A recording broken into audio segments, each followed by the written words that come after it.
You are watching Dime a Dozen on MTGO Academy featuring Jason Moore.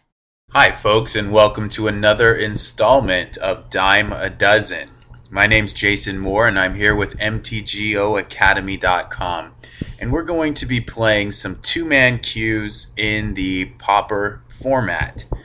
The deck that we're showcasing today is called Tithe Weenie. It's a white Weenie variant here in Classic Pauper that I've written about in articles for other websites, and I've also featured on my YouTube page.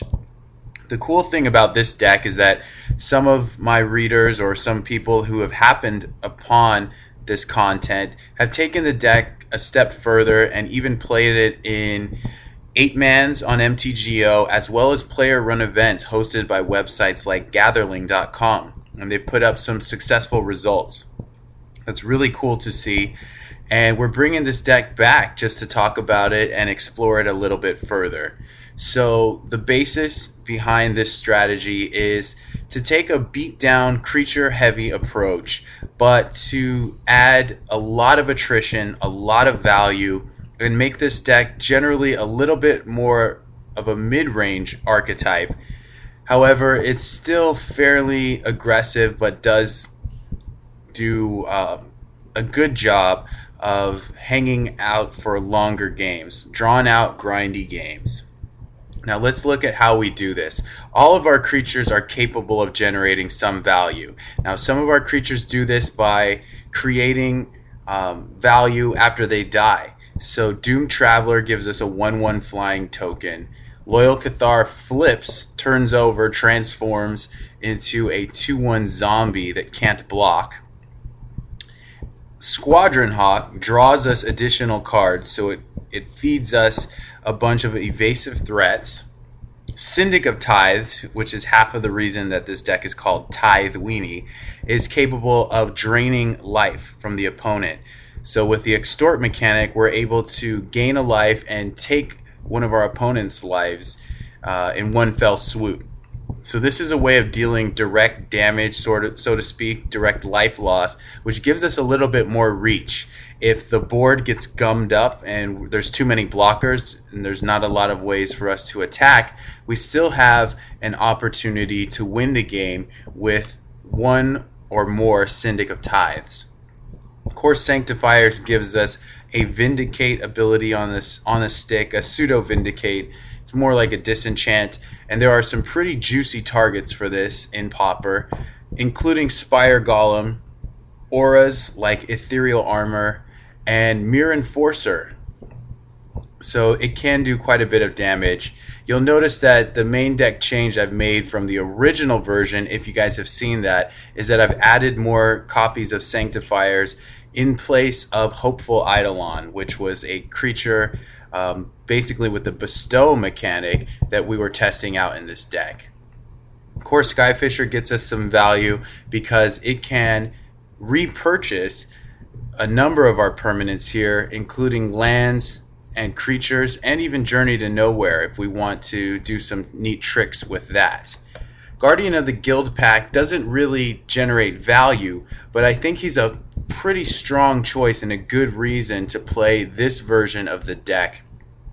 He's a card that has waxed and waned in popularity, but at this point in time, he's a very effective card that not a lot of opponents have in mind and are thinking about, which allows his protection from monocolored ability to really shine, and he's essentially an unblockable, unkillable beat stick. Put a Bone Splitter on him because the Bone Splitter is of course colorless, and you've really got a solid game plan against a number of decks in the format. Now, of course, we are playing Bone Splitter to beef up our guys, and our non-creature spells aside from that include Mana Tithe. This is also why we call the deck Tithe Weenie, and this is a way to shut down more expensive spells like Muldrifter, Fangren Marauder, Grey Merchant of Asphodel, things like that. And it's something that opponents really aren't going to expect. It is a bit of a tempo play, and it's very reactive, so may not ultimately have a place in this deck, but I do want to test it out and see for sure. Our removal of choice is Journey to Nowhere. It's a cheap answer to pretty much any creature, and we do have a substitute or additional removal in our sideboard, which I'll get to in just a second. Now, tying into the value generation in this deck, we're playing a lot of lands, first of all to hit our 4-drops, but also because we have the extort mechanic and we have equipment. So there's a lot of mana intensive things we can be doing. But the land base is playing Secluded Steppe, a full 4 copies, which allows us to cycle through the deck, get a little bit of extra card draw going on. And then we also have a Singleton Haunted Fen Grab, which can draw us a creature out of the graveyard. So in a way, we do cycle this for a specific type of card. It's almost got creature cycling, I guess you could say. So there are some weak creatures that we don't really like to see get picked up with this, including Squadron Hawk. But for the most part, the other creatures are pretty nice. So let's move on to the sideboard. We have a very versatile answer in the form of Aven Riftwatcher here in the board, which is going to help us win races against aggressive decks, aggressive red, green, other white decks. It's an evasive threat, flies in the air, so that can be very good against decks like Delver when we need that air superiority. The 2/3 body is pretty relevant there. Got 2 copies of Order of Leetburr, and this allows us to face off against mono black control, of course. That's going to be the main option. We're not playing Obsidian Acolyte because I want something that hits a bit harder and can make use of our 23 lands in the late game. 2 copies of Patrician Scorn. This is going to be a linchpin card against hexproof decks because it can decimate their board if you draw it at the right time and use it at the right time. Another versatile card which may need to be reintroduced to the main deck is Prismatic Strands, which can be used against so many different spells in the format, but I'm not sure if it's a main deckable card just yet. Definitely direct damage burn spells and effects like Corrupt are pretty juicy targets for this, and the fact that you can flash it back means that we have a very strong racing tool against creature beatdown as well. 2 copies of Relic of Progenitus, which is going to target graveyard strategies such as Tortured Existence. We also have Rune of Protection Black, which is just another varied answer to mono black decks, and this is pretty good against them because their main method of beating us is going to be with creature damage and things like Corrupt. However, Grey Merchant of Asphodel actually drains life, so preventing damage does not actually apply. We've got 4 copies of Unmake, and this is for any time that Journey to Nowhere is I guess a suboptimal choice, but it's also additional removal against decks like Affinity that have just a ton of big creatures, and our main I guess game plan against them is to deal with their must deal with threats. So that's going to sum up the composition of this mono white deck, Tithe Weenie. So now we're going to go ahead and jump into the matches. We've got 3 rounds for you, and I hope you guys will enjoy them. They are pretty dynamic. Some of them go down to the wire, so I think you'll have fun watching them. Please let me know what you think of the deck itself, the card choices, and my gameplay, and I hope you guys thoroughly enjoy and are entertained. So thanks again for tuning in to Dime a Dozen, and enjoy the matches. If you'd like to purchase Magic Online cards at competitive prices, check out our web store at mtgoacademy.com/store. Hi folks, we're here playing a 2-man in the Pauper format, and we're playing mono white. We've won the die roll. Let's go ahead and play first. Now, this hand is very slow. We do not have a threat until turn 3. We do have the opportunity to cycle this card. We have a removal spell and potentially 2 more removal spells. I think I'm going to keep this. It is a little slow, and it's very much on the fence. And we might end up suffering the consequences, but we're not going to mulligan here. And I think I am going to cycle away the Secluded Steppe, depending on what our opponent does. Looks like he keeps on 7, so this should be a pretty good game here. I don't really see a reason to keep the secluded step. We do need a fourth land for the sanctifiers, but I think we have a pretty decent chance of drawing another one. So, and it's a red deck, looks like burn, so this could actually be really bad for us, at least in game one. We're going to go ahead and cycle here, and we find another plains. Hopefully something playable on our draw step. I think he's got us stopped on our upkeep. Check my connection, which is fine, and yeah, we seem to be pretty flooded here. So I don't like our chances at all. Our deck is not fast, so we don't have a fast clock on him. We don't have a lot of life gain in the main deck. So this is probably going to game 2 in short order, unless he's definitely not flooded, so he's got all burn in hand. So this is going to be really rough. There's our first threat of the game. And it's just going to be a little too slow here. I mean, we're really, even if we draw a Bone Splitter and he has another Flame Rift, we're probably going down next turn, I would guess. Okay, there's another Flame Rift. And there is a Bone Splitter. So now we got to do a little bit of math here. I think it's better to attack, play a Sanctifiers, and play a Bone Splitter. We get him down to 10, and then next turn we get him down to 4. Whereas if we just attack with Bone Splitter, we get him to 8 and get him to 4. So it's kind of the same thing. So we'll just attack. If he doesn't have an end of turn burn, there's maybe a chance, but I don't think we have a chance here. So we'll just make our plays, and he's probably got the win for game 1. So let's go ahead and F6. Is he going to just bolt us? Yeah. Yeah, I don't really see us lasting past this turn. So there's Lava Spike and Fire Blast. Incinerate. Good game. Okay, so I actually have a link posted up here from an article where I wrote about sideboarding in this with this deck. Let's see. We do have a sideboard plan against burn, and it looks like Guardians are going to be pretty expensive, and Mana Tithe is a little rough when most of his spells cost 1 mana. So that seems like a decent argument to cut these cards. Sanctifiers is like a Guardian, but it comes down earlier, which is good. And that's about all we have to bring in, which might be enough depending on how much we end up drawing. This version of the deck no longer is playing Hopeful Eidolon, so that could be a problem.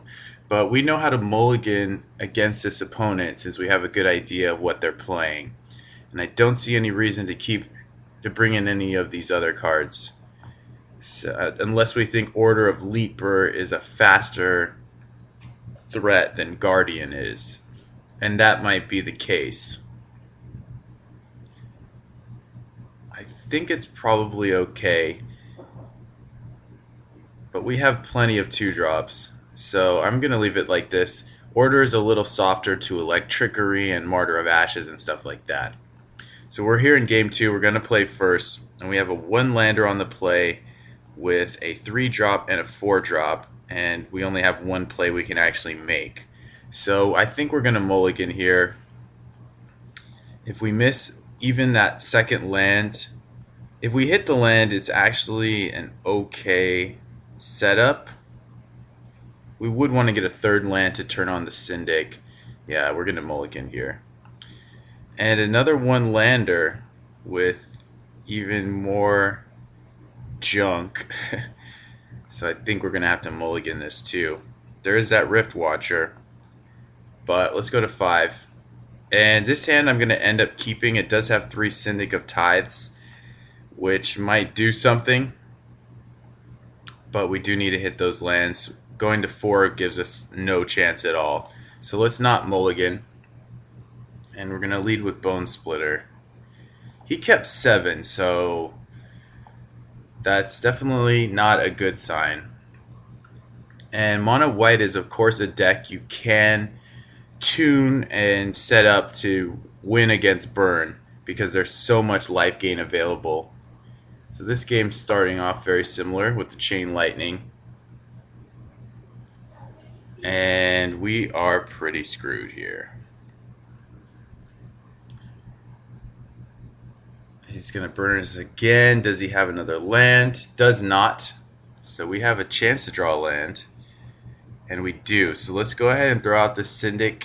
And he missed a land. So if we hit a second one, we can start using Extort if he doesn't burn away the Syndic. If he does, that's 3 damage that we've saved ourselves. So the Syndic has gained us 3 life. So it's not so bad.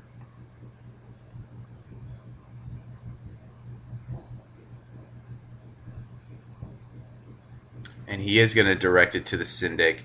Better than a Searing Blaze, to be sure. And he hits a land drop, so he may be playing a Marauders here. Nope. Just more burn. And we know that all of these are burn spells because he missed his land drop last turn. Alright, here's a Syndic, so we can play a Sanctifiers or a Syndic and Equip. And I think we want to play a Syndic and Equip. It's a faster clock. Next turn we can gain a life and potentially set ourselves up to gain more life if we draw a 1-drop or something.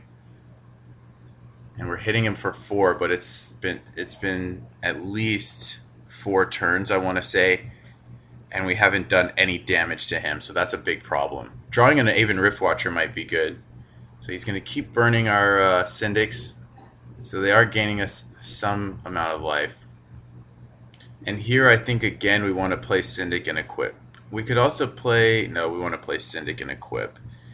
He is going to burn it, I think. But that's good. We don't want him to burn us. And he's got 5 burn spells in hand. Really rough. Looks like he's just... No, he's going to bolt us now. So he feels like he can take us down here. Okay, that's not good. So there's a Doomed Traveler which we can play, pay the extort cost, and equip to take the block. I think that's good. It gives us more options overall. So let's go ahead and gain some life here. This Syndic may help us, but I still think we're very much against the ropes, and unless we draw Prismatic Strands or Riftwatcher pretty much immediately, I think we're going to take a dive. But if he chooses not to kill my Syndic, then maybe not. 3 mana. Stagger Shock. Ouch. So we will block. That puts us to 9 and then probably 7. And I'm sure he's got the burn in hand to do the rest. So we really want to hit something awesome.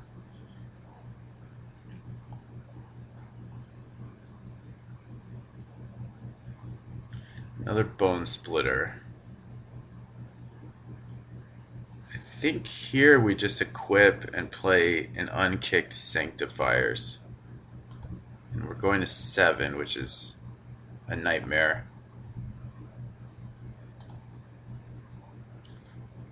The options are about the same. We're going to end up using the mana, same amount of mana next time to equip both of these, even if we had played out Bone Splitter and not equipped. So, alright, I'm going to 7. This could be it. Ladies and gentlemen, we do have a second Bone Splitter at 7 damage. Oh man, we're going to 6. Not good.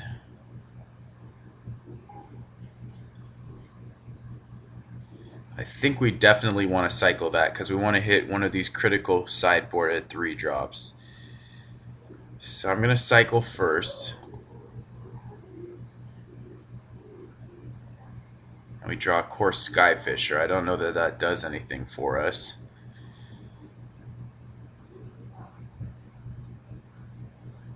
Basically going to bounce a land here.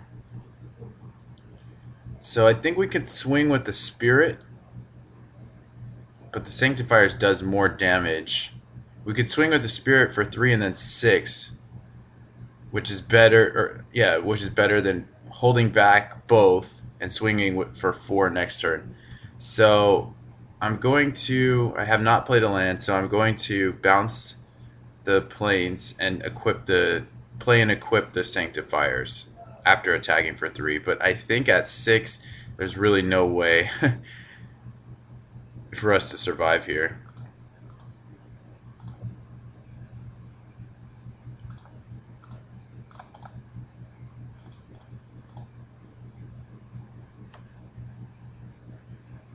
Yeah, he's flipped through our turn pretty quick, so he's probably got the win.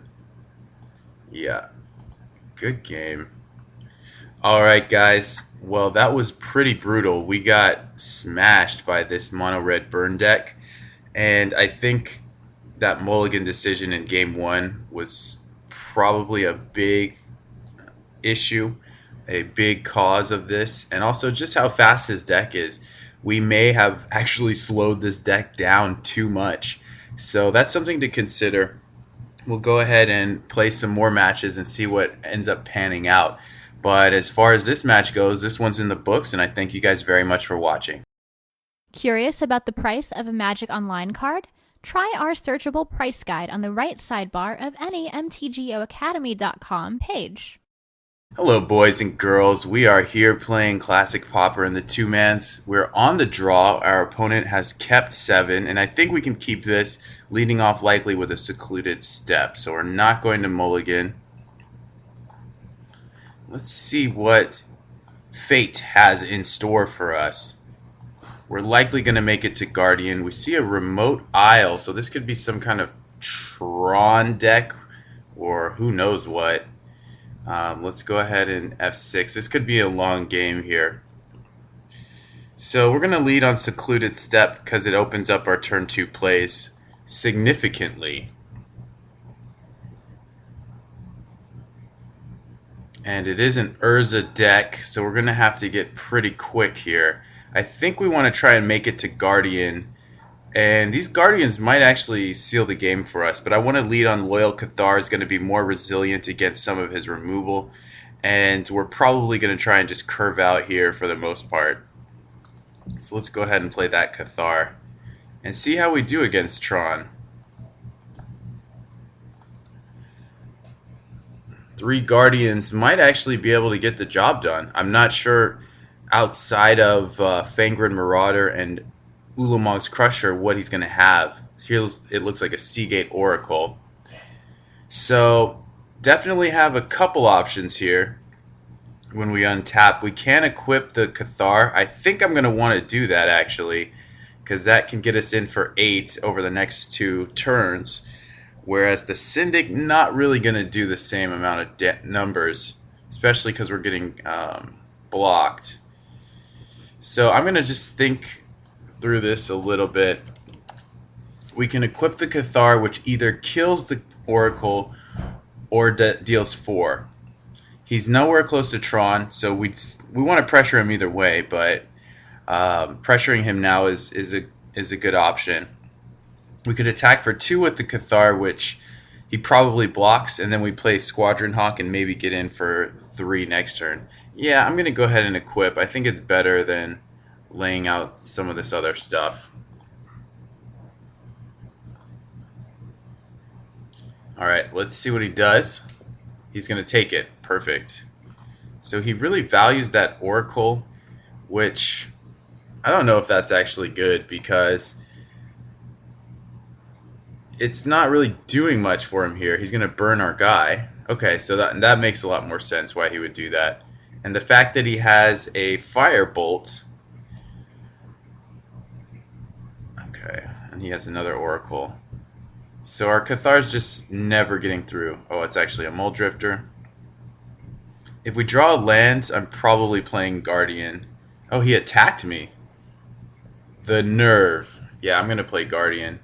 And we're probably just going to lay out a stream of Guardians that I think can get there.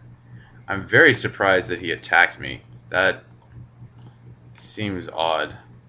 Especially when the Oracle stonewalls this. If he has a land, he can firebolt the Cathar. He does, and he's very close to Tron. He's going to play a Mole Drifter. So now the question becomes, ooh, we got a lot of questions to ask ourselves because we can potentially screw him off of color. Not highly likely. Guardian gets in for a guaranteed 2 damage. We can also equip and start playing out some of these other guys. But I think the Guardians are really our ticket here. And if he draws a land, he gets Fangren Marauder, which is a concern. I think I am going to try and blow this up. It does cost us a couple damage, but if we stop a Fangren Marauder, it's actually a lot better for us. So this is 2 damage we're giving away by not playing the second Guardian. But I think we might be able to stomach that.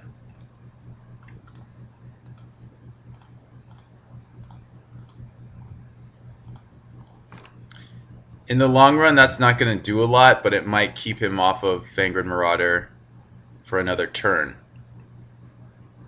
He's got 8 cards in hand. So this is looking kind of like how Cloudpost was looking. But I think we have a better matchup against this deck than we did against Cloudpost because the life gain is slower. So he's getting green. And he's going to try and find a Tron piece. Yeah. He's probably going to find it in his next 5 cards, and he hasn't seen the power plant yet.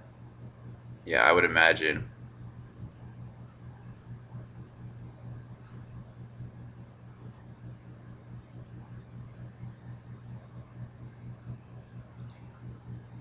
A map, so he's going to have it next turn, which probably means Ulamog's Crusher. He can sack it right now. Yeah, another thing to consider is just how much he can do in a single turn, right? He cycled this, fixed his colors, basically tutored up an artifact, and now he's going to tutor up a specific land, and he's wondering what land to get. He might actually get a Shimmering Grotto. He found a red source. There's a Flame Slash, okay. Well, we're really just concerned about green. I mean, Crusher is a problem. And there's a land, so we can equip and swing. Or we could play out Syndic, but Syndic's dying next turn. So I think we want to equip and then also play out the next Guardian. I think that's our best option. And that puts him to 8. If we draw another Bone Splitter, we may have the win next turn, but not so likely. He's also racing us in an attempt to maybe Rolling Thunder our life total. So we want to think about that too, because he's going to have 9, 11, 13, 14, 15. 9, 11, 13, 14, 15. But this puts him pretty low. Again, Syndic also gets him to 1 because we can Syndic and Hawk. So there's that power plant. He's at 8. Plays it. He's got a Fixer, so Marauder might be coming down. And that'll be a huge stopgap.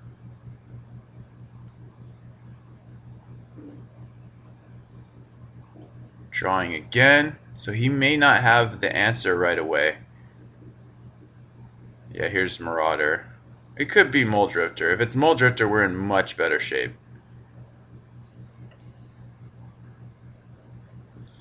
So that Core Sanctifier's play, it's a little unclear. Oh man. He already played his land, so he can't Marauder and sack something this turn. And we can also draw a Journey to get rid of it. I think we're in really good shape here. We just want to not die to a Rolling Thunder. Blah, blah, blah. Sorry. Ulamog's Crusher could be a big problem here. Ulamog's Crusher does have to attack, so that's good. No, another Mole Drifter. Oh man, he is so low.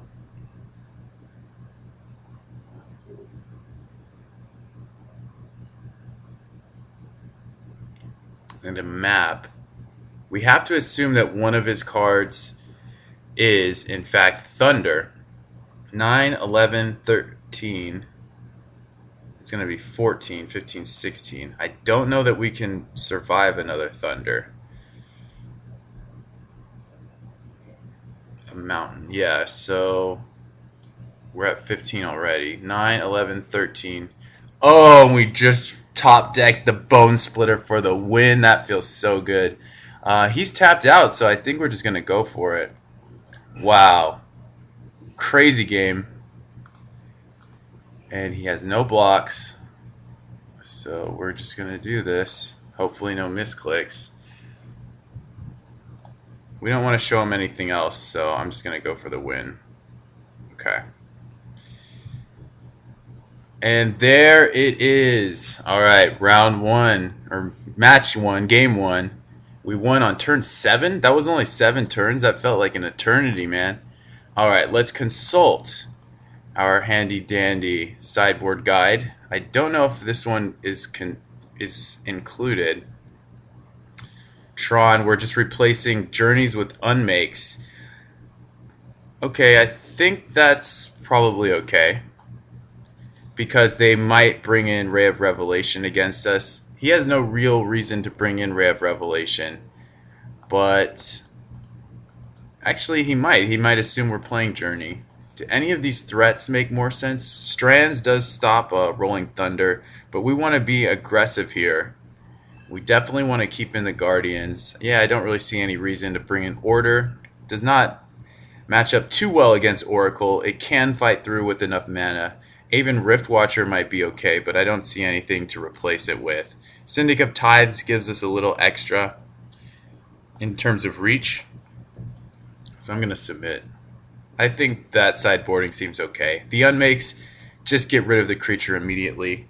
He's on the play, and he's kept, and we have no lands, which is an outrage. Are you kidding me? No, we're definitely mulliganing this hand to 6. And I apologize, we got a little bit of lag. Looks like we might be mulliganing into Oblivion here. We definitely can't keep this. And to add insult to injury, we've got 2 Squadron Hawks. Let's go to 5. Yeah, there is a little bit of lag here. And this is a keepable hand. I'm going to try and mitigate the lag a little bit by closing some of these. And yeah, we're going to have to keep.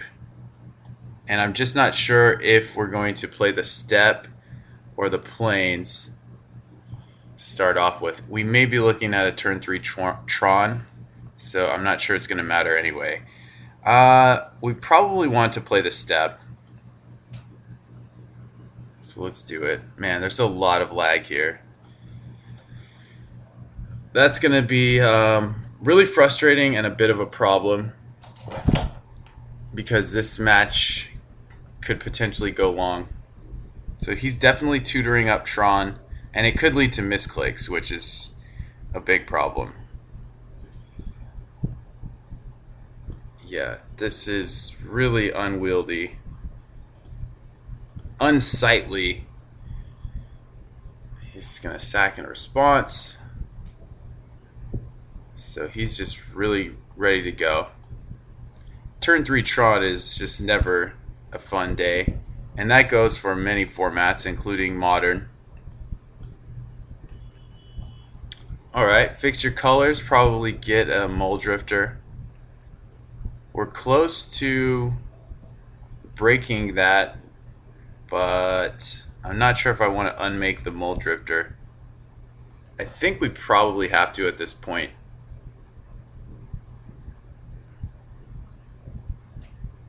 Oh, it's an oracle. Okay. Well, that's definitely not getting unmade. So we don't even have to worry about that. It's crazy because he's catapulted himself into the late game before we even got to our mid game. So, and that's exactly where he wants to be. His late game is just going to dominate here. Okay, so he's got a sphere. We know we have sanctifiers coming. So let's just attack and play another hawk. It may not even be correct to play the sanctifiers. Alright, the lag's gotten a lot better. It's definitely cleaned up. He's got 6, 8, 10 mana. Looks like a Marauder's coming down. We do have an answer. He's going to gain 5 life, though. At least. If he has another sphere, then we could be in trouble, even in more trouble. We have an opportunity to screw him off of colors, but it's probably not going to happen. This will probably get another fixer. I want to get rid of this Marauder immediately. Yeah, so he's going to crack this. Go up to 29. Not a good spot to be in. But we do have an answer again. I think our best draw at this point is Bone Splitter, so we can unmake and then play the Bone Splitter. Wow. Did he find a... Oh, he got a Prophetic Prism. Okay. So the Marauder's not going to do much. Or sorry, the Sanctifiers. Yeah, we're just going to attack, and we'll go ahead and unmake this now. There's no way he really has like a flash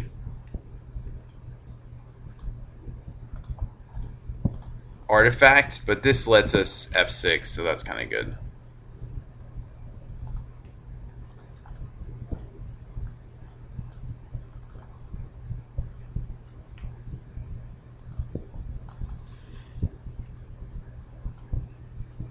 Well, we have another unmake, so we can deal with another Marauder. He has 4 cards.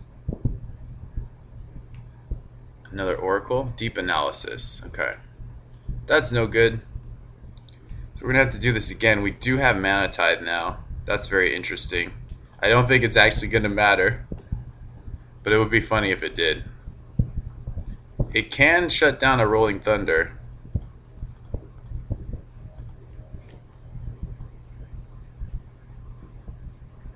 And another Sanctifiers can shut down a Prophetic Prism. So he's going to flash this back, I think. Seems like a good call.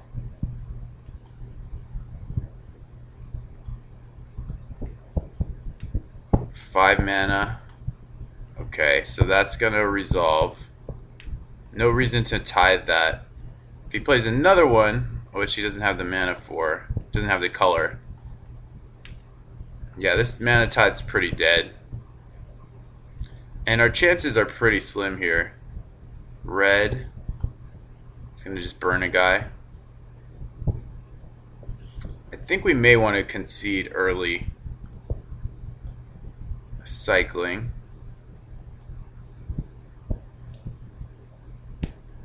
Ugh.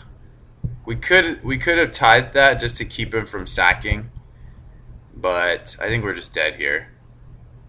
I think we should probably concede, to be honest.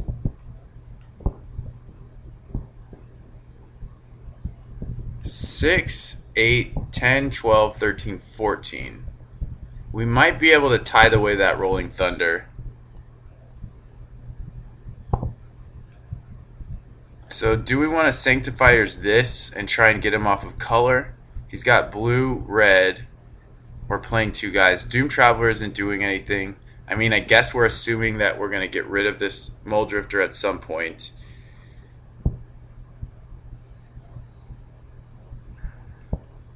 It's kind of hard to say. Same amount of damage on the board. More bodies. And we get to leave up Mana Tithe. I think we'll do that.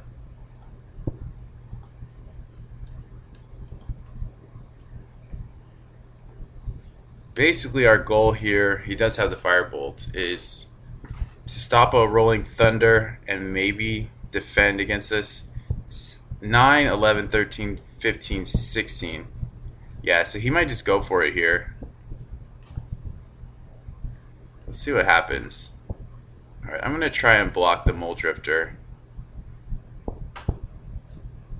I think.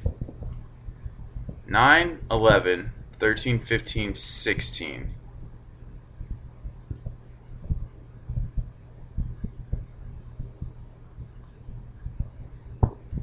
I don't know how I'm winning, but I think I'm going to block. I don't think he has any tricks. He might have Fengraph. We know he has the island.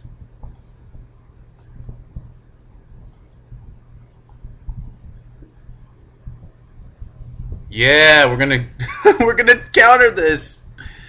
Hey yo, this is hilarious.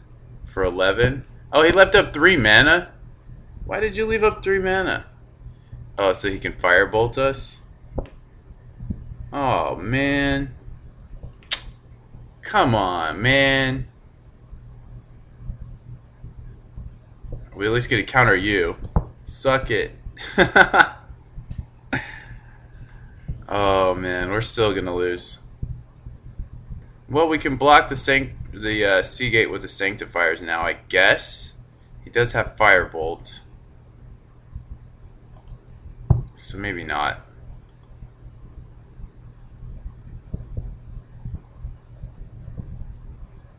Alright, maybe not.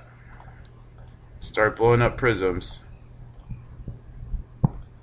He should know what our last card is, but there's a chance he thinks that it's Mana Tithe.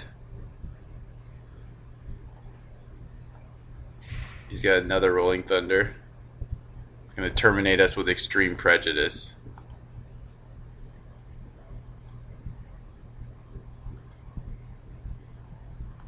Good game. Alright, we're going to game 3 here. We're going to be on the play, though. Definitely a good thing. Relic of Progenitus seems okay. He's playing Deep Analysis, Firebolt. He's probably playing Haunted Fengraph. But I think for our game plan, we really just want to get in there faster. We may even go back to the original build in game 3 because he's seen Unmake. And this just, we can cast it a lot earlier, especially against a Seagate Oracle or something. We're really just trying to get a fast hand and beat him down, and then Mana Tithe one of his plays. So I think we're going to leave it like this, actually, and see how that goes. We will play first. This hand is not incredibly fast, but it's about as fast as we get outside of a Doomed Traveler or a Bone Splitter turn 1. And we do have Guardian, so I'm not going to mulligan.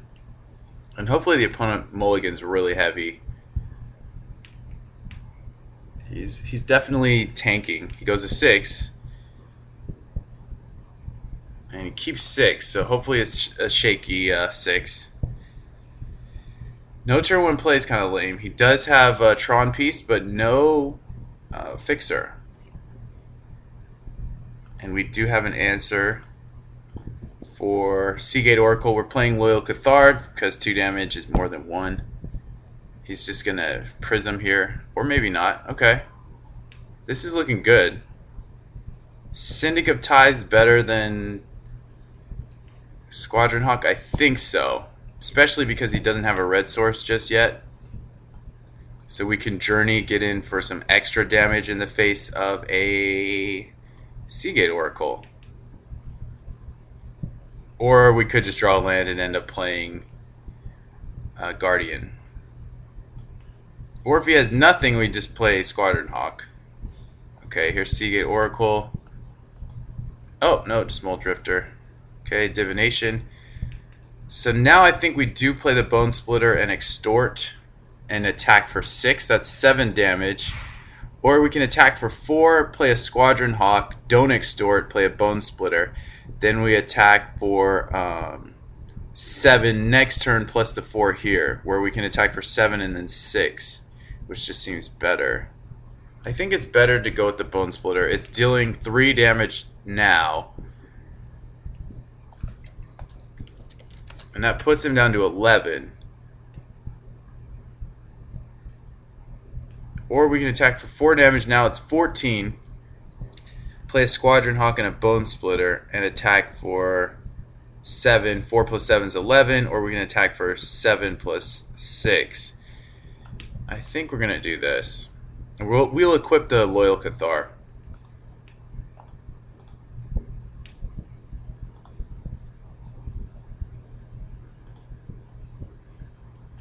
Hiya! Get him on there and attack you. He's probably going to burn the Syndic next turn.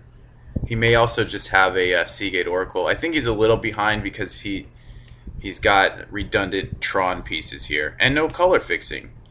So I think we're getting him on the back of that mulligan. Yeah, this is an Oracle. Hopefully misses a land.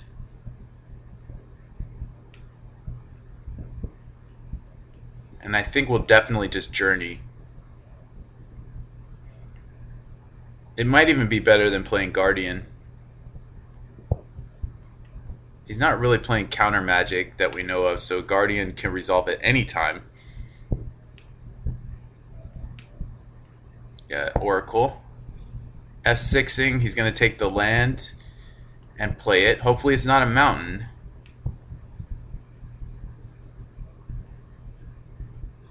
Did he miss a land and has to discard? We're definitely just going to Journey. Quicksand? What the hell? Really? A Quicksand? Ugh. It might be better to play Squadron Hawk here. Wow, he's definitely in this game. I think it's better to play Squadron Hawk here. Because, if he has a Mole Drifter next turn, we can Journey it away. We might also just attack with the Cathar. Actually, I think we attack because we want to choke him off the lands.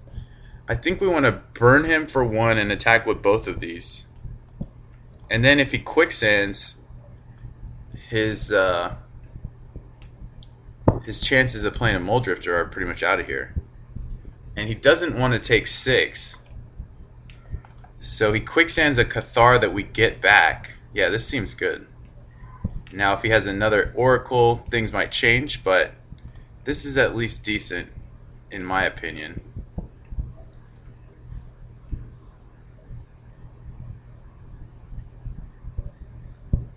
Okay, Syndic of Tithes comes back, or sorry, Loyal Cathar comes back. He's at 8, and we have, 2 Guardian swings away from a win. If he has another Oracle, again, it's kind of bad. I think he's going to burn something here. He played his land, so it's close to Tron. It's a close game. I mean, he can definitely pull out of it. He has 2 chromatic things. So he just opted to go with the Seagate Oracle last time. He's going to burn something. We do have him on a 2-turn clock. Yeah, Fangren Marauder. Ugh. If he gets that Tron piece and just busts out with a Fangren Marauder, not good. Takes the Syndic down. And he's going to take the Cathar down as well. I think we'll just play another one. He might also Stirrings. Did you find the piece? But he doesn't have a fixer that we know of. He's drawn a number of cards. Found a star. Okay. So another Bone Splitter doesn't really change the clock. I think we want to equip and make a Cathar.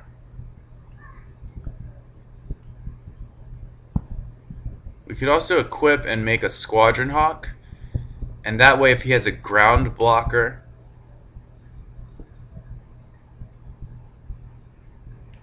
we fly over, we can play the Bone Splitter and get it for 5. This is tough. This is tough. I think we're definitely equipping, because we want to get him as low as possible, right?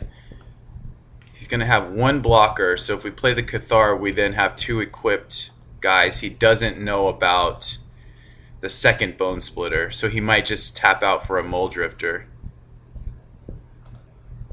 Yeah, I think if he doesn't have Tron here, he's pretty much going to lose, because he needs to... And then he has to blow the star even to make the Marauder. So I think we have him dead. He does have Tron.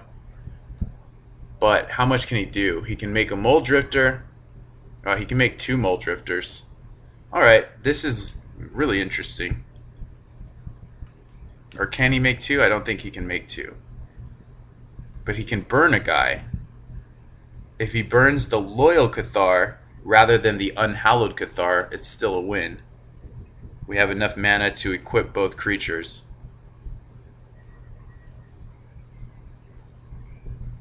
That's it. So unless he has an artifact removal spell at instant speed, we're going to win. So I think I'm going to try and equip. Ray of Revelation. Oh, he's leaving up Ray of Revelation? I hope not. Either way, he loses both guys, so I'm not going to play around Ray of Revelation when this could mean that we win. He's probably saving that for Fangren Marauder and just being really greedy. I hope. Why would he bring in Ray of Revelation? Oh, he didn't. I think we got him. No!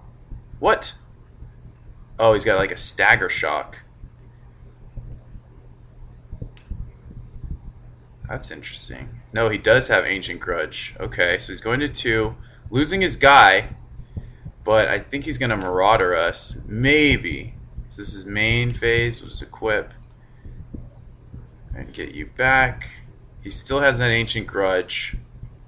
Man, he's really battling back. We do have the Journey, though. I still think he's on the ropes. If he doesn't gain life immediately... Even if he does, he might still be done. We still got a lot of threats, and he has not stabilized. He's got the Ancient Grudge. But what can he do? The lack of life gain really makes this matchup better than the Cloud Post decks of old. So that's a huge relief. He's going to throw a Seagate Oracle out there. We do have the Journey, so I think we're going to go for it once again, unless he plays another creature. Then we have some decisions. Actually, he's dead. He can only block 1 creature. If he doesn't have a land, he can't grudge anything. Yeah, I think we got him. Did he play this already? I think he did. Oh! What? What the hell? Are you kidding me, man? A Colony Garden, like the ultimate draw. So maybe we just play Guardian here and save the Journey for his Fangren Marauder.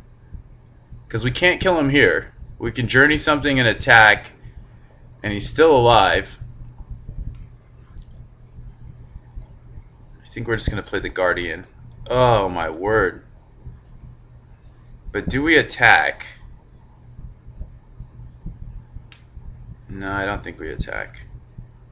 We can't die to a Rolling Thunder. This is disgusting. Is it possible he just has nothing to sack to that Marauder? I guess it's possible. Man, that Colony Garden. He's going to have a second Marauder. This game, unbelievable. So he goes up to 7 minimum.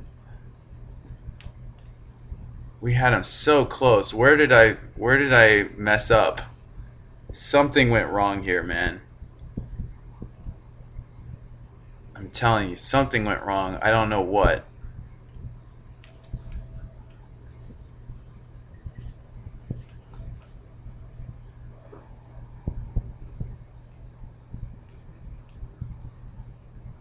Because he's at 2.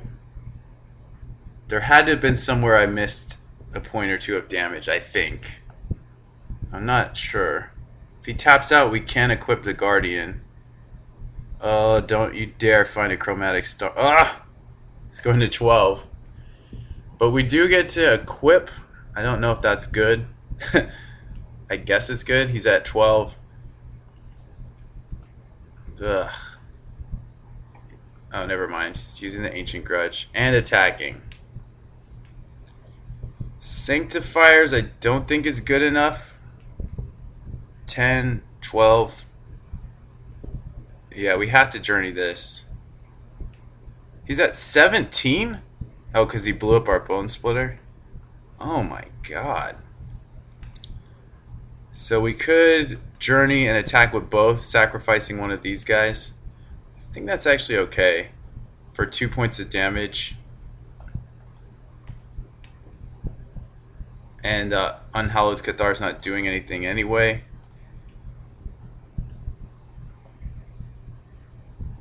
Snap block.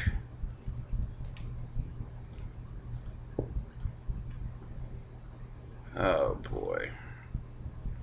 13 life. This guy was dead to rights. He found a colony garden. Intense game, I have to say. I don't think we're going to make it now, especially because he has a Fengraph. The Fengraph gets the Mole Drifter, okay. Well, I guess he doesn't have a Marauder immediately. Or maybe he does. F6. That Ancient Grudge was huge for him. I don't know what we're going to draw that's going to do anything for us. We haven't even seen a Crusher. There's a map. Yeah, he's got Rolling Thunder, which we don't have an answer for. I guess we're going to blow up a Prism. He's got a third one? No, Cycle. Okay, so do I block this? 18? No. 6, 10, 12, 13, 14. The Hawk's not doing anything yet. Yeah, maybe we keep it around.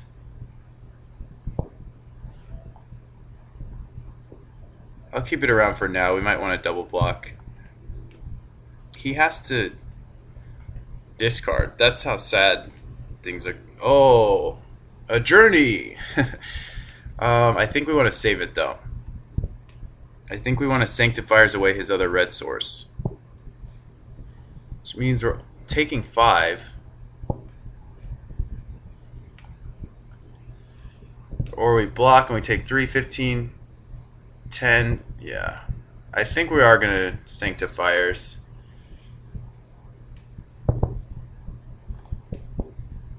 And just attack like this. The Cathar's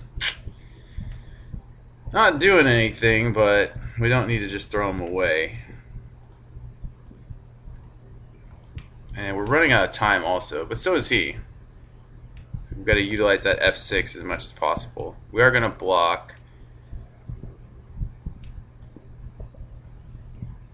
He just plays out a mountain, so 10, 12, 13, 14.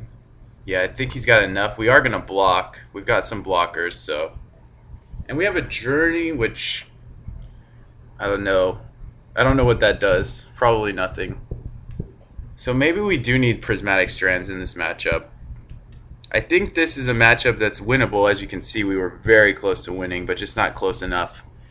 Very close. I mean, he pulled a couple rabbits out of his hat. He's just going to Thunder me, or Thunder my team. Interesting. F6. Yeah, that's pretty intense. He may have another Thunder. So I think we're going to Skyfisher and get rid of one of the Mole Drifters and hope he has nothing else, basically.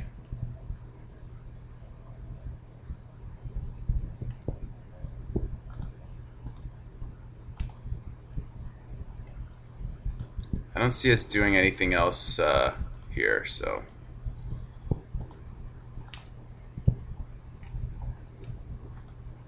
And he could just have a series of burn spells. Yep, looks like he does. Well, this was a very intense match and very interesting, but we did not get there. So this mono white deck is not looking so strong. There are a number of things you can do to tweak it. So, all right, good game. So we might want to consider some of that stuff. Anyway, we were very close here, and I think we may have made some kind of play error. I'm not sure. I mean, he did have a lot of answers for what we were doing. And he pulled that, I mean, that Colony Garden was crazy. So anyways, thank you guys for watching, and we'll talk to you later. Do you love to play Magic Online but have a tight budget? Check out MTGO Academy's Academy Budget Bot in the Magic Online Classifieds.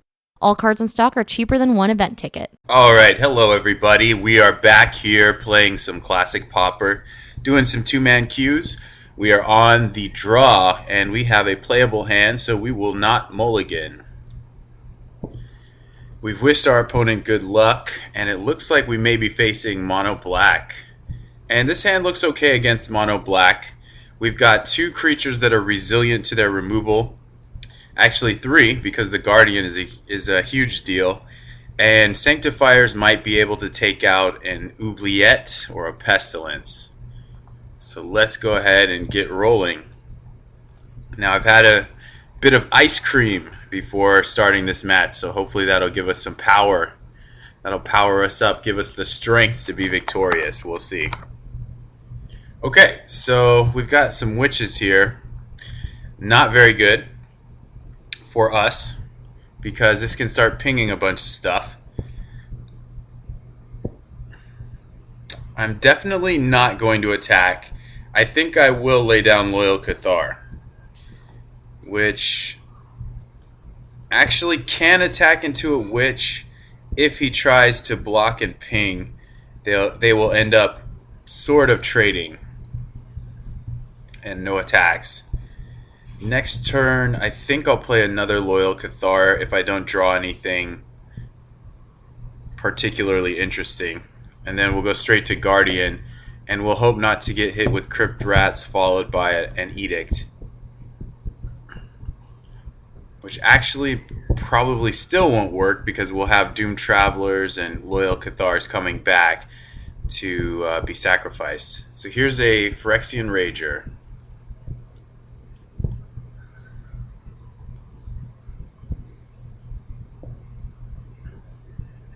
And there's no way he's attacking us. He's basically trying to... What this game's going to come down to is him hitting Gray Merchants and us hitting with Guardians. So swinging in with Cathar, he could just end up blocking with the Witch. He could also block with the Rager and then ping it with the Witch. I'm just debating if I think that's a good play. I think it's an okay play, and I'm not sure if I want to play the step. I think I'm going to hold it for now. Though this would be the best turn to play that step. So, do I want to attack with the Cathar? We have a second one, but it seems like at this point we're just trying to ride Guardian to victory. So, I don't think I'm going to attack here. I mean, he could just block and not do anything. I think it's actually okay to attack with the Cathar. If he blocks, that's fine. He might also decide that he wants to ping us and just forget that there's already 2 damage on that witch, so that would be ideal. Alright, he is going to block. So that's part 1. I think he's debating whether or not we're going to trick him. So he's passed priority, we've passed priority. There's no real reason for him to do anything unless he wants to trade. Nope, combat damage has occurred, it appears. Just got a little bit of lag from somebody. Oh, he is going to do it. So he's targeting Loyal Cathar, so I guess they are going to trade. Okay, fair enough. That's actually fine with me. So he stopped in the combat damage step. That's really weird. He might have an Unearth. I'm not sure. I'm going to go with Loyal Cathar and Secluded Step here.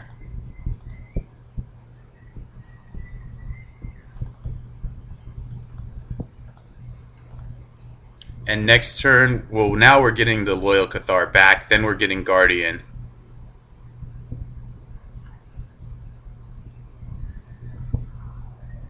So Unearth is okay for him.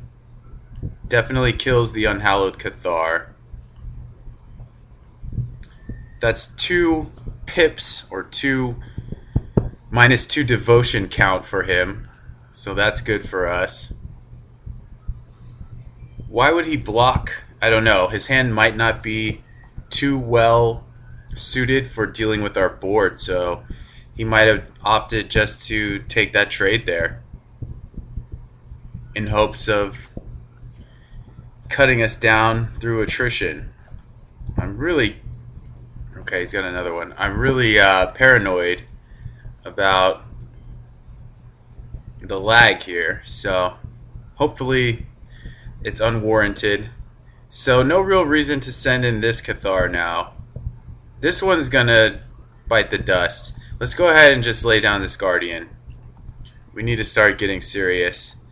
And unfortunately, the witches are impeding our ability to play Squadron Hawk or get airborne with Doomed Traveler. But I'm hoping that if we can draw some more Guardians or maybe remove the witch, then we can get pretty aggressive in a hurry.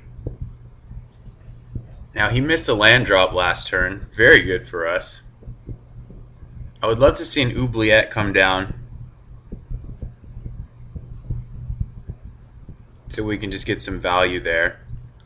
And when he starts pinging with Witch, it looks like we're probably going to just send that damage to him. Oh, he's just cast Disfigure. That's unfortunate, very unfortunate. So now he's getting a lot of value out of Witch. But no offensive capabilities just yet. Another 3-drop. Their deck is so chock full of 3-drops. And he's getting to a point where he can verdict us pretty hard. So I guess we'll sack Doomed Traveler. It's just going to eke out more value. I mean, a little bit more. It does put something in our yard for Fengraf that we don't really want in the yard. So we're going to just keep an eye on this because of the removal he's got. He's setting us up for another Edict, I would imagine. Okay, now he's kind of just wasting cards. As you can see, he's used up 4 cards for our 2. That's the definition of a 2-for-1.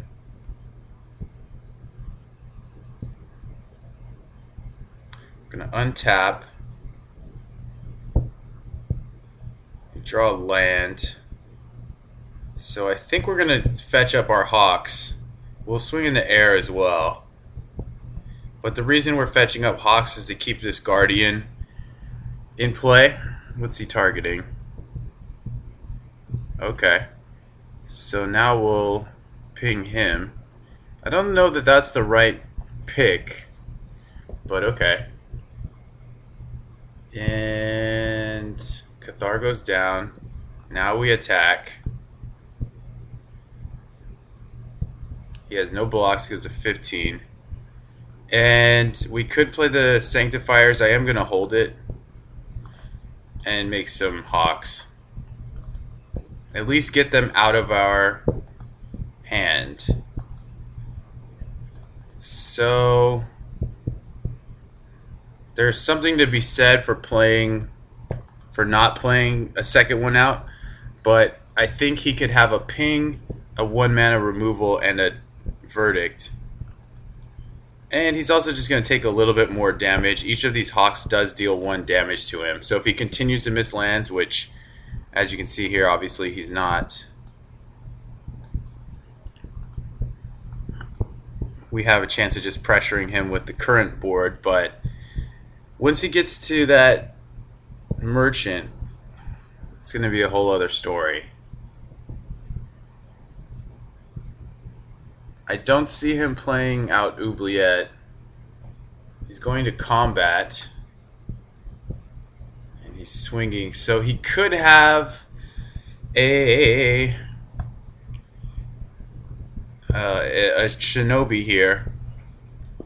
In which case, I think we pitch the Hawks and we leave the Fengraf, but he didn't have one.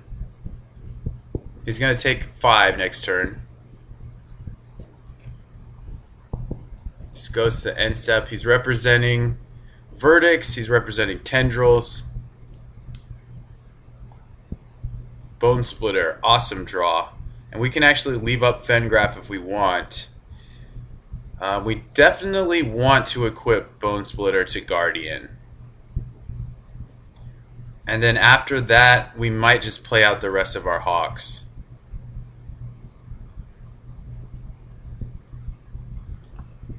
So I think this is correct, because this does 7, so it shortens the clock at least by a full turn. Alright, 7. We play 2 more Hawks, he's going to take probably another 7. Or 8. Yeah, so we'll just ping you.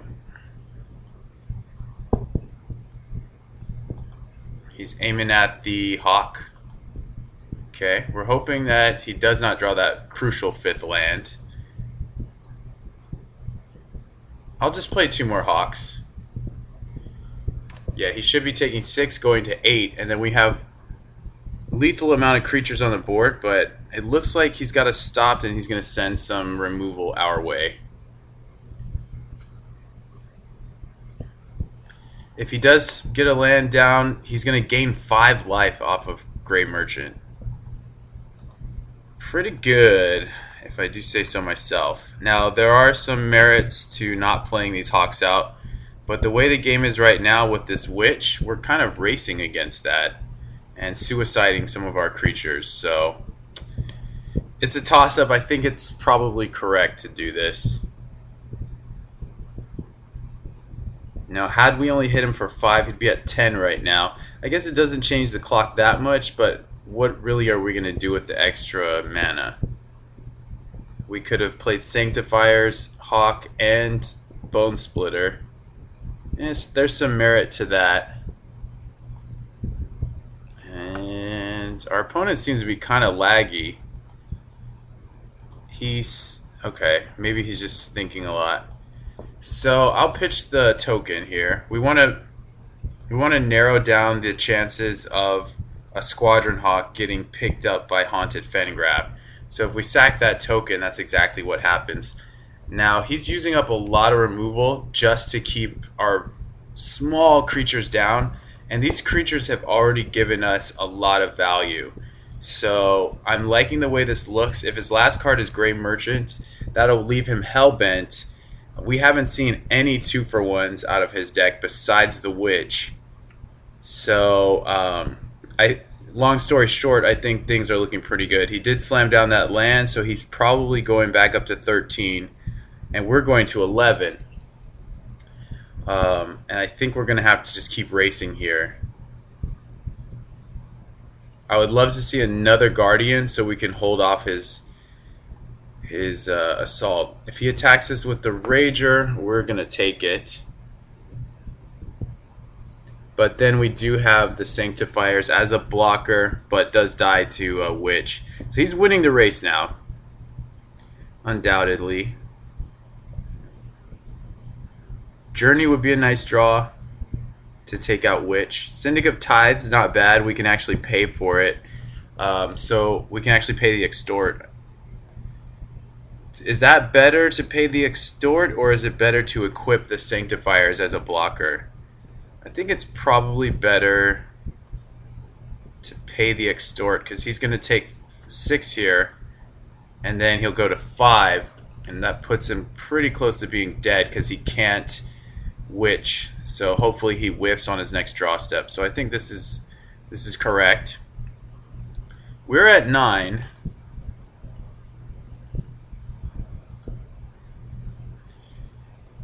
So another Grey Merchant is 2, 4, 7, 8. So we can I mean, we're dead to that because he can just ping us at that point. So we're not really playing around that. This is 5 damage. Take you to 7. Then we're going up to 10 actually, so I think we can survive. Yeah, we're looking pretty good. There's a few things we're going to want to play around. But I think for the most part we're looking strong. A Gray Merchant is just about his main out here to this situation. 2, 4, 6, 7, so he'll go up to 13. We'll go down to 3. This is 2. So I'm not even sure we can play around that possibility. Actually, we can. We can chump block and block.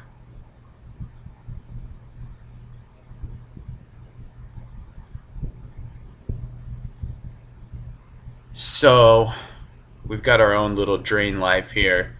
It's a lot clunkier than Gray Merchant is. But he can do some things Gray Merchant can't. Alright, so how do we lose? Let's narrow down those options. A spot removal spell doesn't kill us. Okay. Let's look at his attacks, because he has to get us to 7. Oh, he just passes. Alright, so he may be... What is this? Oh. It's just a bad card. Okay. No offense. I'm sure this is actually kind of useful at times. So a Mana Tithe is incredibly useful because we can counter Gray Merchant. So even more so, we have less to worry about. He has 2, 4, 6, 7 power on the board.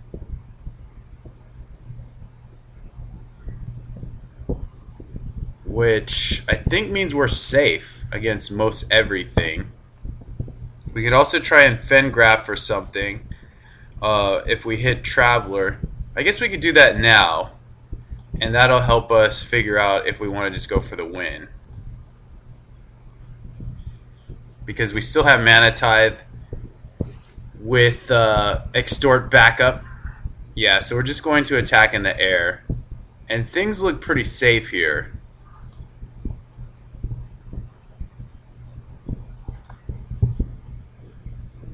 Because we're at 10. So he's going to ping the Squadron Hawk. We're going to ping him.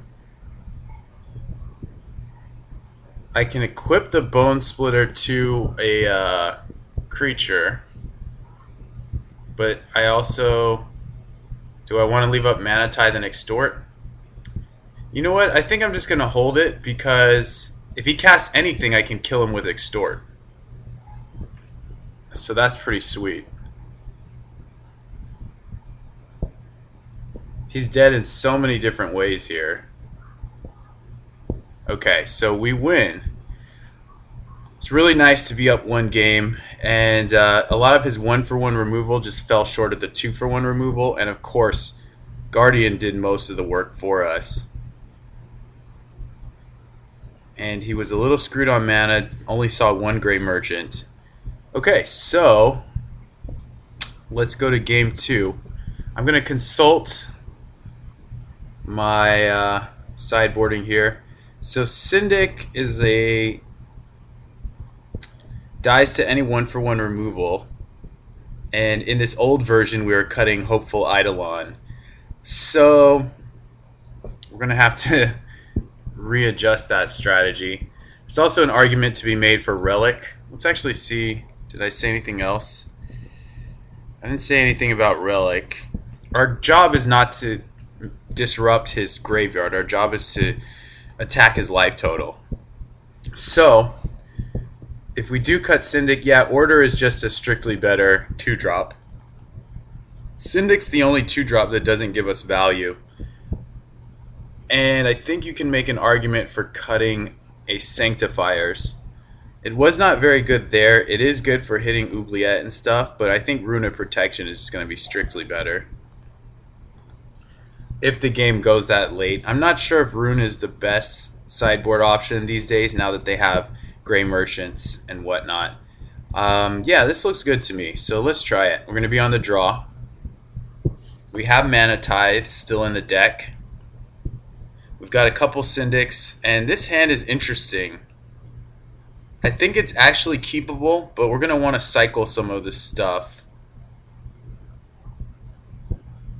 Well, it's a 2-spell hand, right? But we have 2 cyclers as well. I think that's enough to make it keepable. If we draw any other land, we can just cycle these to our heart's content.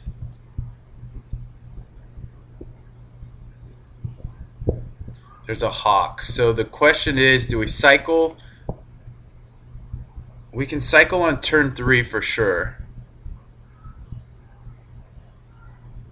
Why don't we cycle turn 1, play a 2-drop turn 2, and then if there's nothing else to do on turn 3, we just play a 2-drop and then play this tapped land.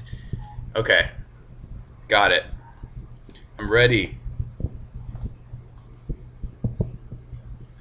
So let's see if he just passes. He kept 7, it appears.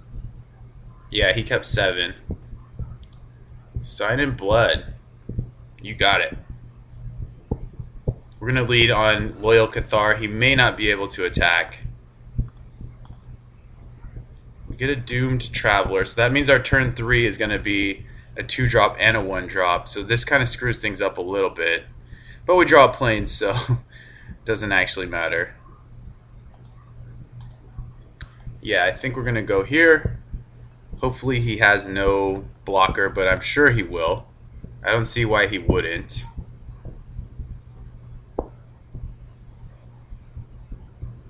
Liliana's Spectre. So I think we're going to end up pitching that Secluded Steppe. And I'll offer the trade with Liliana's Spectre.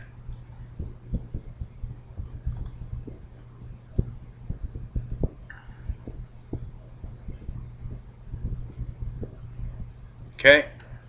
Yeah, I'm willing to trade here. We want to out-attrition him, actually. He doesn't take the trade. Very interesting. So we're going to get 8 cards, but then 6 when we play out Land and Doomed Traveler. Pretty good board. We're going to slam Guardian next turn, I believe. We might just Alpha Strike too, depending on what he plays here.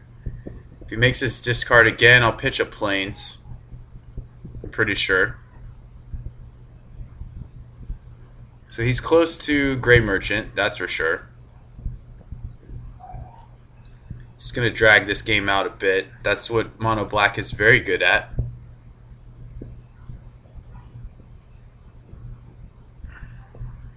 Okay, Rager. He's taking a healthy chunk of his own life total here. I don't think we need to swing with Doom Traveler, but I'm fine swinging with Cathar and Hawk. I think that's enough fodder for Geth's Verdict. And a Bone Splitter as well. I believe I want to save that for the Guardian, because all of these creatures are blockable. We could suit up the Traveler and then play another Hawk. But I think Guardian is going to be more next. That's 3 damage, and then Hawk is 4. Guardian is going to be 4 next turn. Yeah, it's actually debatable here. We're not plotting to kill him right away. I think I still like Guardian. It's defensive. And I'm expecting him to land a Gray Merchant next turn, so this game is not going to get swept up so easily. Plus the play that he makes will not be blessed with the knowledge of our Bone Splitter just yet. Alright, well, guess who's back? I wonder why he's saving that Spectre. He's really into trying to save that Spectre. I'm not sure why.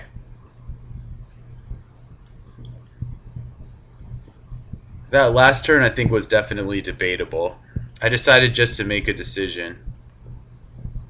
Okay, there's 5. You gonna gain 4? No, you're gonna Spectre me, and I think we'll pitch the land.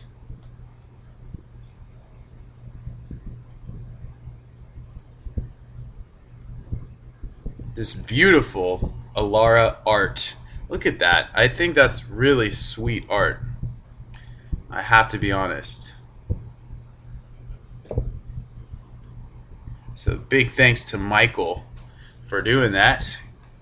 So Witches is going to make things interesting once again. Our ground game is a little screwed up. He's attacking now, so he's setting up for a Gray Merchant. You can kind of feel it. I would love an order here. Another Guardian. So I think I'll just play that. We may even send in with the Doomed Traveler. I think I want to just play that. He's going to, we might even leave the Squadron Hawk back. Which then means we might want to send Doomed Traveler. He's going to Gray Merchant us for 8, so we want to start guarding our life total a little bit. So I think I'll send the Traveler just to get another flyer. Actually, his Witch is really bad here, because he actually can't ping us without killing his own guys. So I'll just send the Guardian. It's time to get defensive. A little bit. I mean, that's kind of preemptively taking that route, which might not be good. But we still have Bone Splitter, which is a 2-turn clock on these Guardians alone.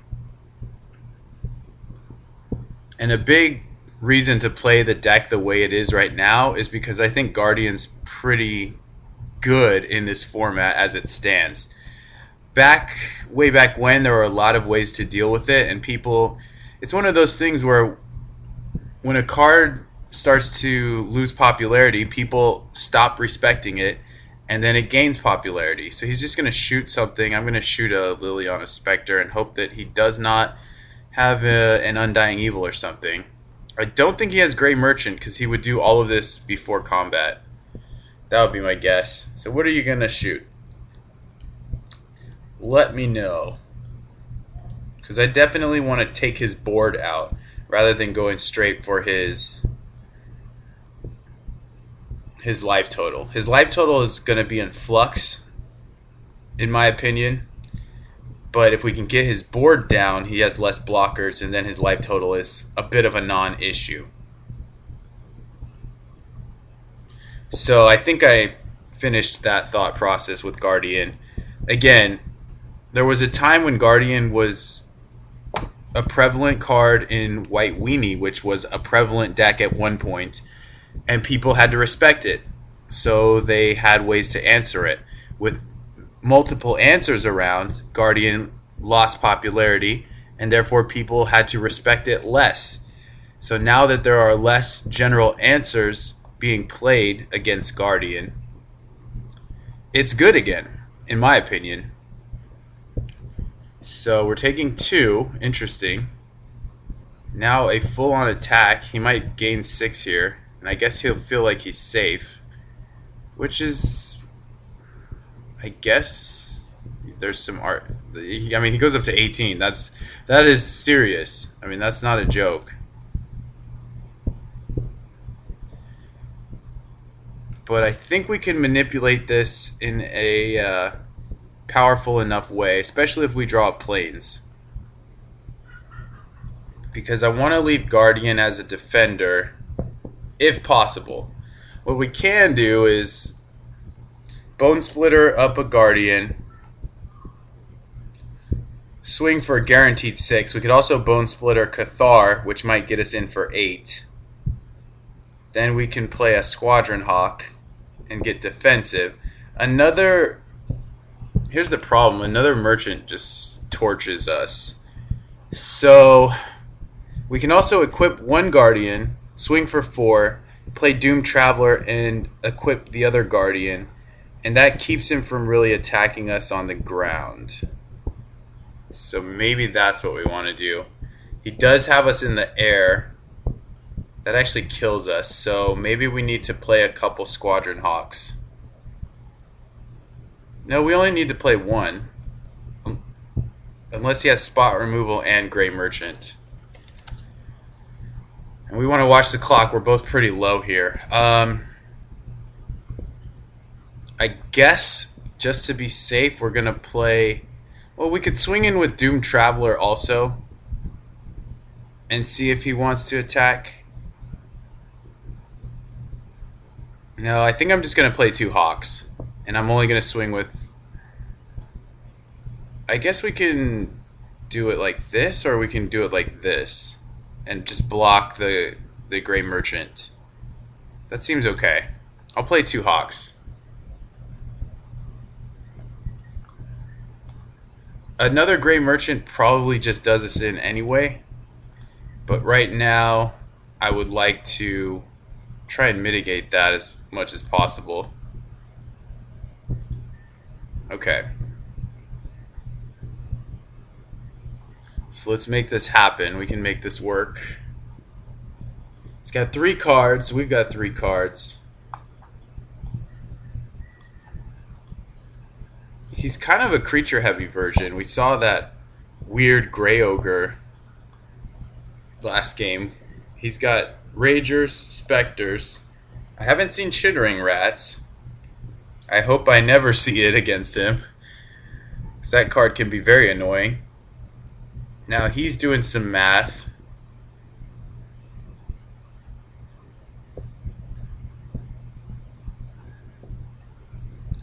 Not knowing I have this Bone Splitter here. My goal is not to take any damage, but it's a little tough. Dead weight, so he does have the removal spell. Looks like he might play Gray Merchant, then shoot my Squadron Hawk. I don't know. I don't think he'll make the same mistake that he did before. Oh, is this Corrupt? Corrupt for 5. Okay. That makes things really difficult.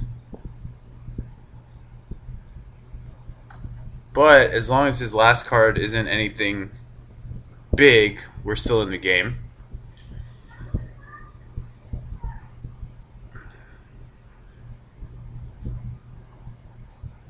Does not attack me. Very interesting. Alright, it's time to put on a Bone Splitter. We have Mana Tithe, but I don't think that actually helps.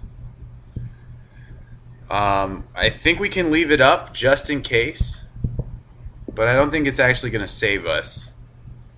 Anything he has, he can cast for less. So I can equip Guardian, swing for 7. We might want to play another Hawk. No, our life total is so low that we don't want to play another Hawk. So if we swing for 7, he's on 3 turns. 12, 5, 0.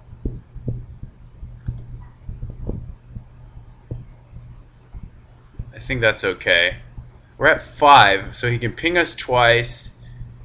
Attack with everybody. I don't think that does it. Am I missing something? He just has to get in for 3 at that point, but we'll have two blockers. I'm going to leave up Mana Tithe. It's kind of against my better judgment. No reason to send in Unhallowed Cathar.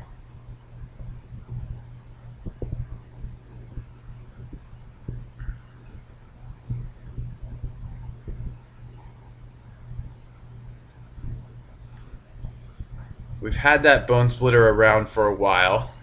He's just going to take it all. 7. So if he... I don't think he would have like a huge spell in hand. I think if he had a huge spell in hand, he wouldn't be just sitting around thinking so much. Yeah, I'm done. So he's going to ping. No, he's not going to. He's not even pinging at this point. So he needs to whiff twice, but he's not going to. 3. Okay.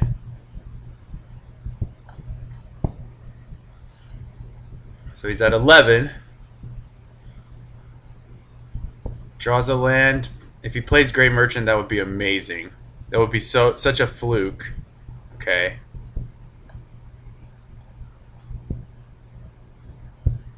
And we can't even counter that. Yeah, this Mana Tithe is pretty much dead here. So what am I missing? He's got 2, 4, 6, 7, 8. 2, 4, 6, 7, 8 on the board. If he pings us this turn, we're at 4. Then he can ping, we're at 3, 2. And we can't let anything get in. And we just opened ourselves up to being dead here because we're going to 3 right now. Wow. That's pretty crazy. Oh my goodness. I think we might lose. Ping, ping, ping. Can I get him down to 3? It's gonna take some serious craziness. Ooh, that's 8, 9. 9 damage. Wow, I think we just did it. Or we just do 8 and leave the Squadron Hawk up. How many blockers do I have? 1, 2, 3, 4. Wow, I think I can take this game. He has to whiff on his draw step. So he's got us dead with the pings, but we also have him dead. It would be... He's the active player. This all happens at the same time. So it would be a draw. A draw is better than a loss. So I think we'll do that. We have 4 blockers. He has 5 attackers, but we can block in a way. 1, 2, 3, 4 blockers. He has 5 attackers. Actually, if he pings us, we can kill the Spectre too. So we could swing with the Squadron Hawk? No. If I swing with the Squadron Hawk, he goes to 2. We play our Squadron Hawk, he can ping it, we kill this. We're at 3, he has 4 attackers. We have 1, 2 blockers. And I think we die. So we're at 3. Actually, I think we're okay. Right, if I attack him down to 2 and play a Squadron Hawk, he can swing with everybody, and I can block all the 2 power guys, and we go to 1. He can ping me end of turn, and we kill the Spectre. Alright, I'm attacking with all this. I might have missed something, but I think this is what I want to do. Because this prevents him from drawing the game. He either can kill me with something he top decks, or we just draw the game. I think, because he's at 2 now and I'm at 3. I think. I'm not 100% sure. We have 3 blockers to his 5 attackers, but we're at 3. So if he pings me at all, we can kill a guy. Oh, he is going to ping me. So what is he shooting? Shooting me? Targets me. So I will target you. I could target the Spectre, but I want to make sure that he cannot draw the game with which pings. No. Okay. So let's see what he draws. Because I'm at 2 and he's at 1. The fact that I'm at 2 makes all the difference. It's crazy. It's literally 1 point margin. So we can block all the 2 power guys. If he pings the Hawk, he's dead. He can't ping anything. He's at 1. He has to gain life. I guess Geth's Verdict is a win if he just attacks with everybody. Because we will block all the 2 power guys. And we'll take 1. I might have missed something because he has 5 attackers and I'm at 2.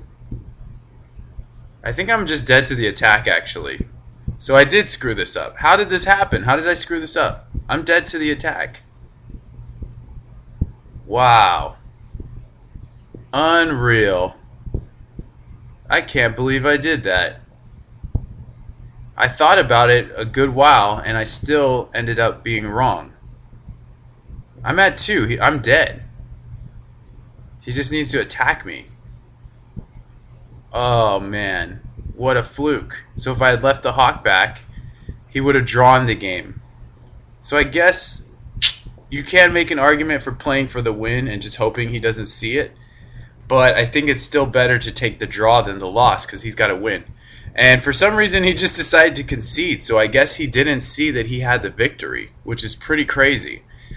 He definitely had the win there, unless I'm missing something. But from what I could see with my flawed vision, I think he just could have attacked with all 5 of his guys and killed me. So let me know what you guys think. That was a kind of a controversial end, but we do win this diminished value pack of Journey into Nyx. So that's good.